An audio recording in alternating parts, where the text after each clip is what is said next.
A fresh financial you is closer than you think. With MyFICO, you can get the right score for your credit goal, including your FICO scores used for mortgages, auto loans, and credit cards. MyFICO provides your FICO score straight from the people that created it. And you can compare your FICO scores and credit reports from all three bureaus, Experian, TransUnion, and Equifax, side by side. Understanding your credit has never been easier. So use MyFICO to get a clearer picture of your credit in 2026. Visit myfico.com or download the MyFICO app to get started today.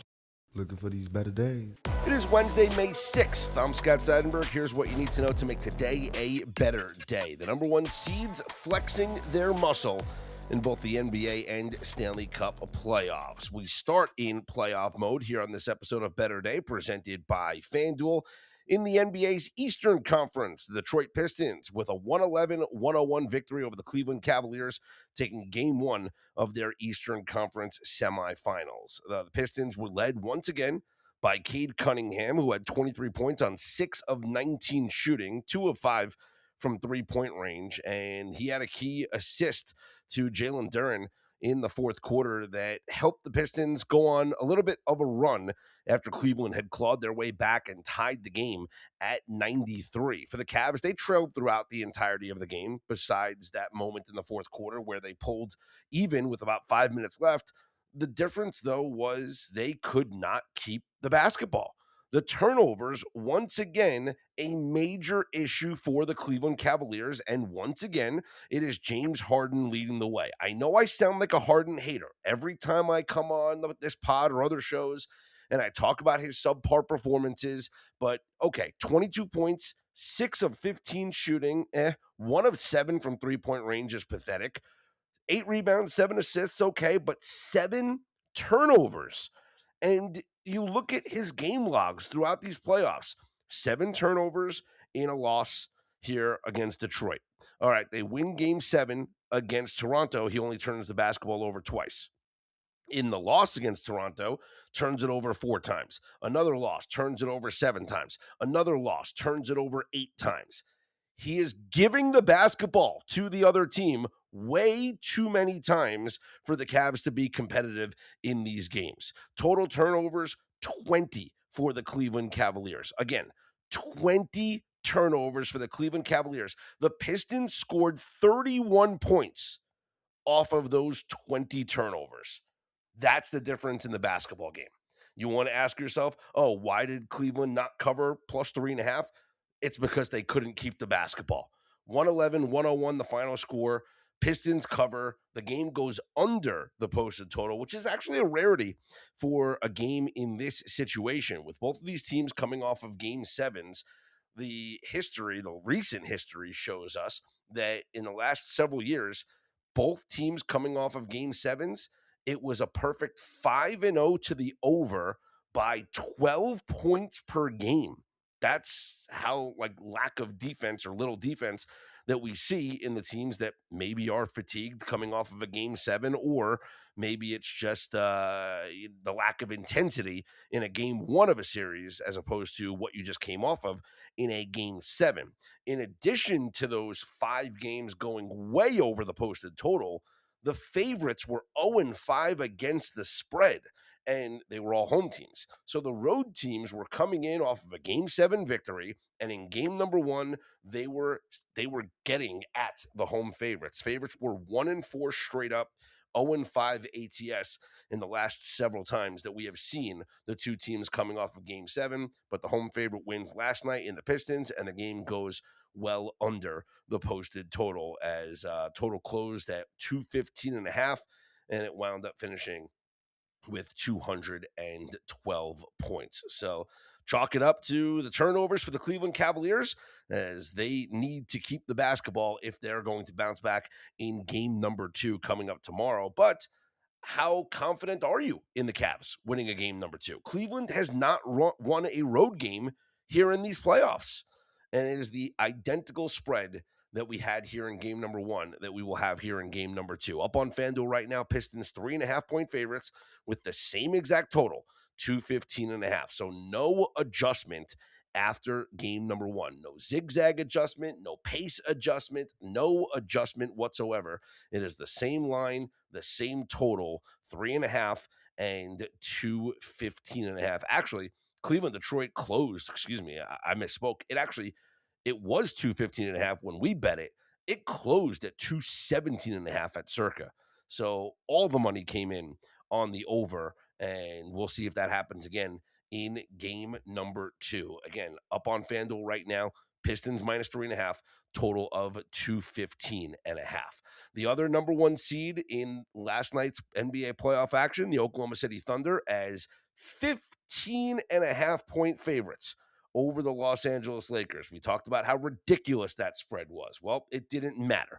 Thunder win 108-90. The game goes under the total. Our best bet of Lakers team total to go under was a success. It was 98.5 points, and obviously they go under by scoring only 90.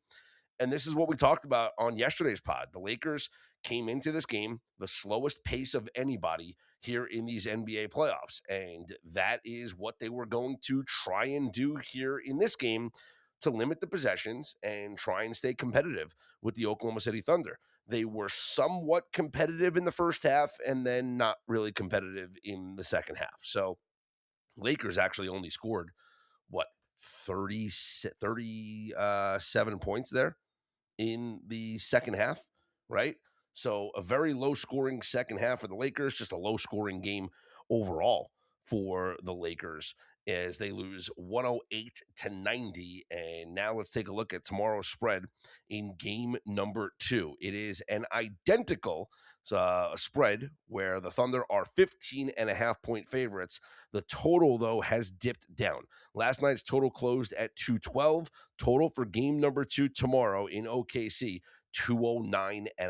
So that means we're going to get a much lower Lakers team total number than the 98.5 that we saw here in last night's game. It is at 96.5 for game number 2. And you know something?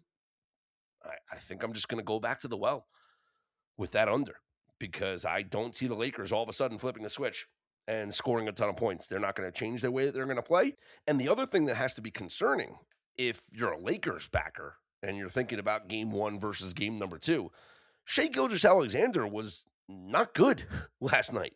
He had 18 points on 8 of 15 shooting. He was only 2 of 3 from the free throw line. That's not SGA. SGA is shooting double. When he's right, he's scoring, obviously, 30 to 40 points, and he's getting to the free throw line double-digit times. Last night was an off night for the MVP.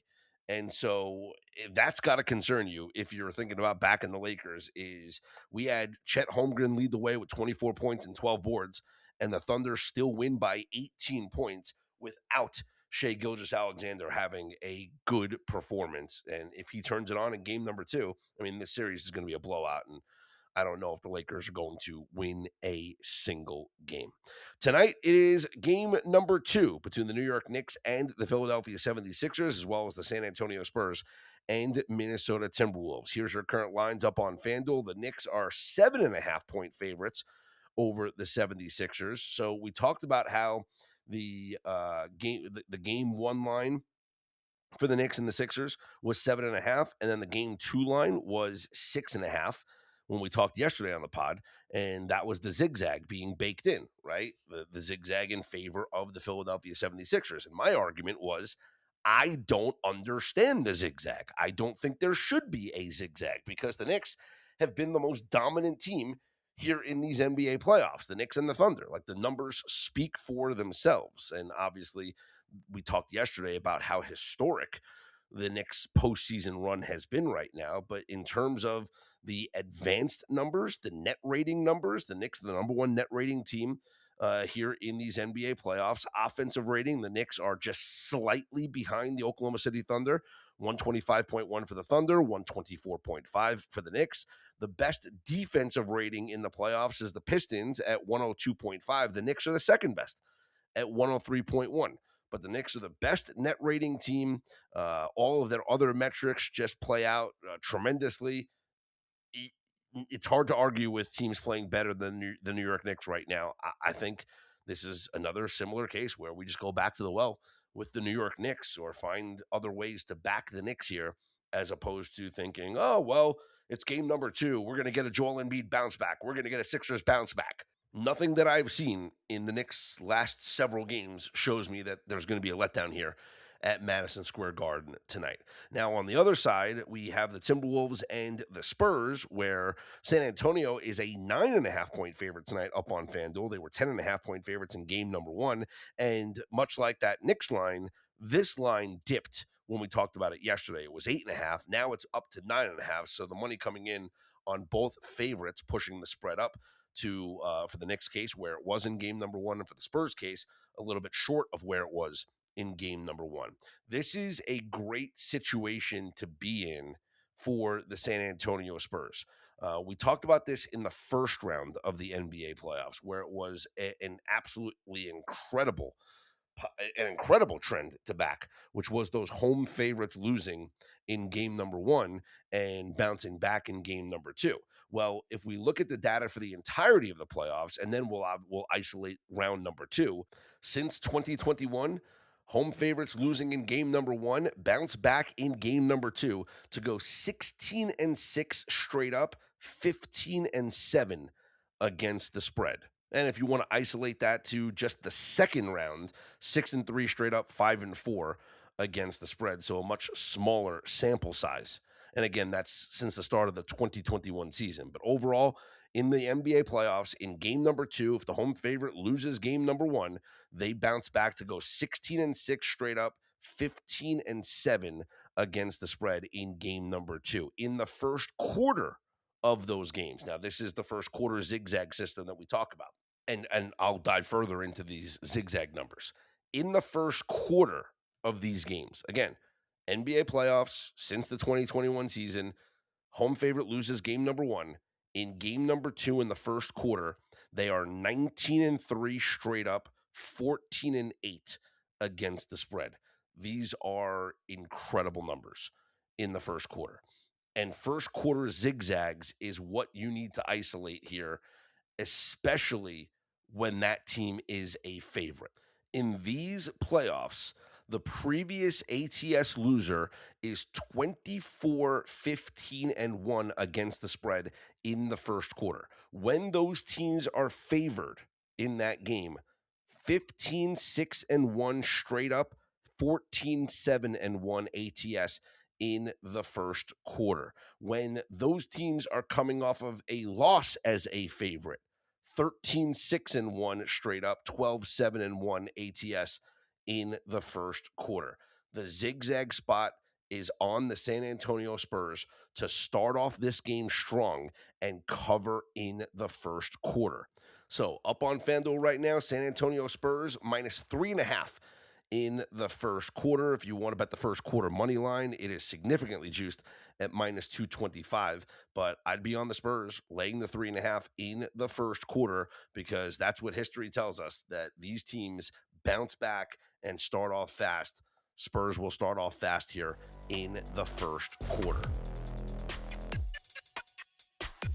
A fresh financial you is closer than you think. With MyFICO, you can get the right score for your credit goal, including your FICO scores used for mortgages, auto loans, and credit cards. MyFICO provides your FICO score straight from the people that created it. And you can compare your FICO scores and credit reports from all three bureaus, Experian, TransUnion, and Equifax, side by side. Understanding your credit has never been easier. So use MyFICO to get a clearer picture of your credit in 2026. Visit myfico.com or download the MyFICO app to get started today. Let's move on to Stanley Cup playoff action, where the Colorado Avalanche took a 2-game series lead over the Minnesota Wild with a 5-2 win last night. Not as crazy as the 9-6 victory in game number one, although it looked like it could have been early in the game. There were 3 goals scored in the first period. Marty Necas opened up the scoring for Colorado just about 3 minutes into the game. Very quickly, though, Kirill Kaprizov tied the game for the Minnesota Wild. And so within a minute, you had, these, not even, it was like seconds later. It was like right after the faceoff. So you had these two goals in quick succession, and all of a sudden you're like, here we go again. Gabriel Landeskog scored on the power play later on in the first period. So Colorado took a 2-1 lead into the intermission, then a 3-1 lead into the third period. They extended it to 4-1 and eventually went on to win 5-2. Minnesota did make a goaltending change, going away from Jesper Wallstedt and starting Philip Gustafsson in net. Gustafsson made 18 saves on 22 shots last night.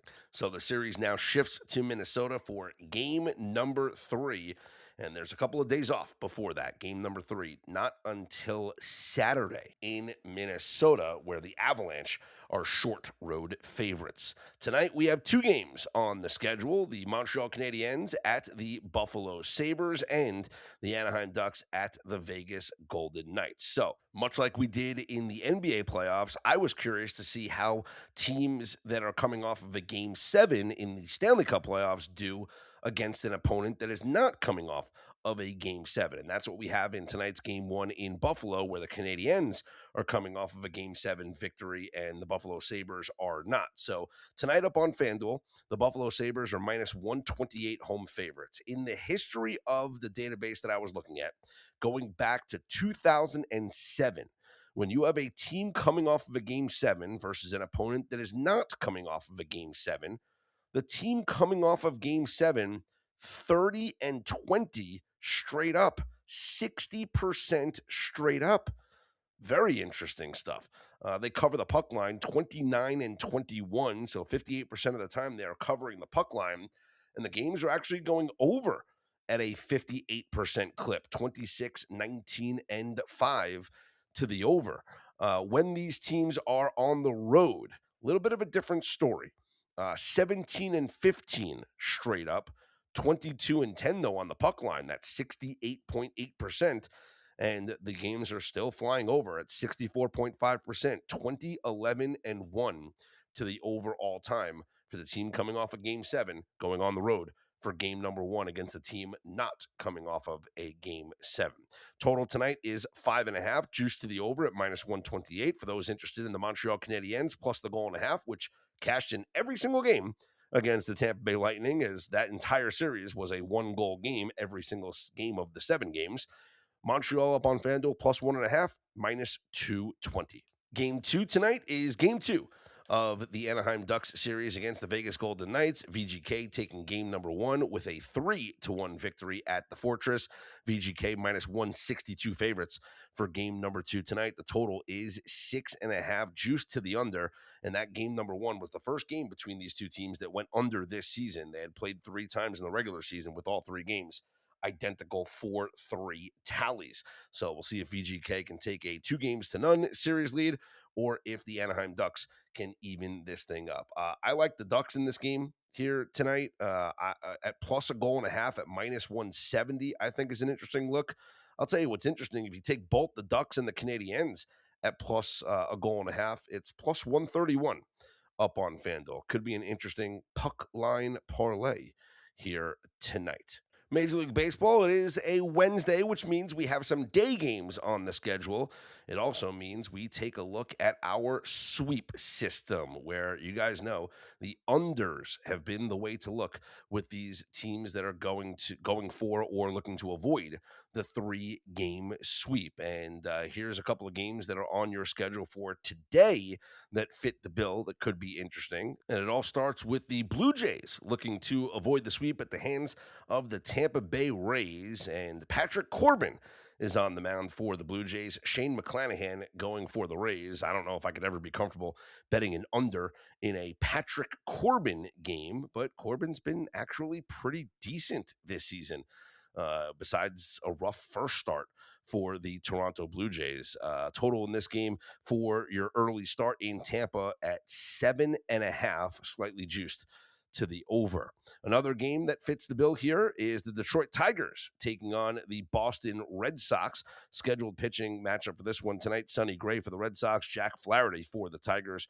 Total is 8 there in Detroit. We also have a couple of teams that are, in the midst of potentially getting swept, but those are 4-game series that will end tomorrow. So should those teams lose here today, we'll obviously give you the numbers going into tomorrow's games to see if we could have some 4-game sweeps. So just those 2 games here on the schedule for today. As always, you can sign up to become a Better Day Insider or Premium member and head to the MLB page up on betterday.com and take advantage of all our projections in our MLB Game Center. Prop projections, game projections, StatCast powered, weather based, park factors, all that stuff is included there on our MLB Game Center at betterday.com. You can learn how to become a Better Day Insider or Premium member by clicking on the link on our homepage at betterday.com. We have some announcements coming with new featured co-hosts and contributors to this podcast, as well as the website. So can't wait to roll that out for you guys in the next coming days or so. For now, a reminder, you can follow us across all your social media platforms. Colby Marchio and Jake Hassan will be streaming their Off the Board podcast coming up this afternoon on the Better Day YouTube and Twitter page. So make sure you are tuning in. I'm Scott Seidenberg. Here's hoping you make today and every day a better day.